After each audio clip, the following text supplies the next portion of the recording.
Thank you for watching, liking, commenting, sharing, and subscribing right now. Go ahead and answer the question right now. What do you do with your old computers? Are you someone who just hands them down, or do you sell them? Do you give them away? Do you donate them? What do you do with your old computers? Do you just keep them forever? Do you really live in a place that has that much room? And maybe you're still on your first computer. I'm most certainly not. I got a top 5 list here of what you can do with your old computers, submitted by Jonathan Wilson. He says, one thing I find in most of my hometown is that people tend to throw out their old computers, even though there's nothing wrong with them. But I tend to think that it's more about the need to use newer software than that those older computers can't run, which is why I thought I'd write a top 5 reasons on how to still use those old computers for... Number 1, servers. If you're technically inclined, you can turn those computers into a server for some use, whether it be web, email, chat, vent, or so on. And if you want, you could throw a Linux distribution, even if it ran off a CD, like a live CD.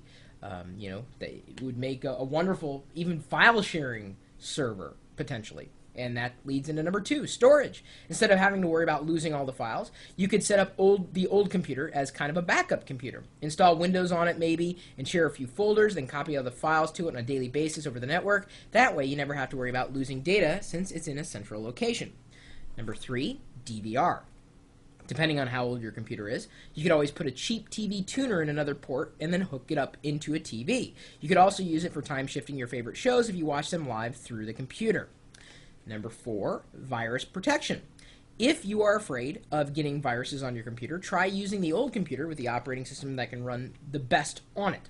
Install an antivirus program, download all the programs you'd like to use on it, a legit way he's talking about here, and then use that computer to scan the programs for viruses. If it's safe, you could either download it to the other computer, or you could use the intranet to clarify, or to transfer the files over to your other computers. The one caveat to that is, if you are setting it up as a sandbox of sorts, I wouldn't even connect it to the internet at all, because you never really know what's going to be on there, and you want to keep it completely away from the rest of your network.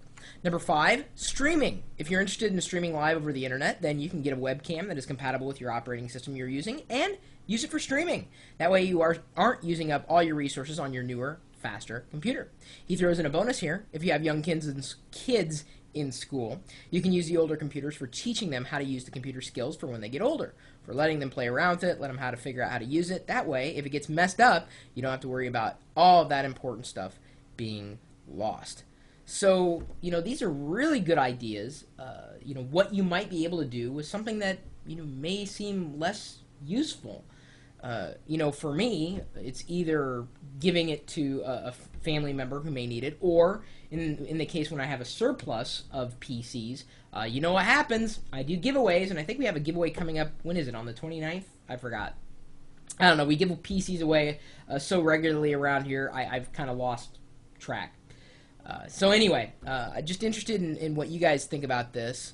If you have any other ideas, feel free to pass them along. If you got any other good lists that I might be able to share with the rest of the community, you can send me an email. Chris@Pirillo.com is how you get a hold of me.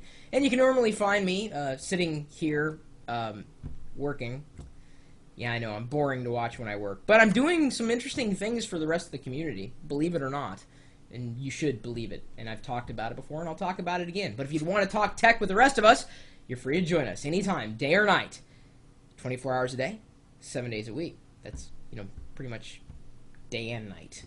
Even if you live in a part of the world where, it's all night all the time, or like half the year.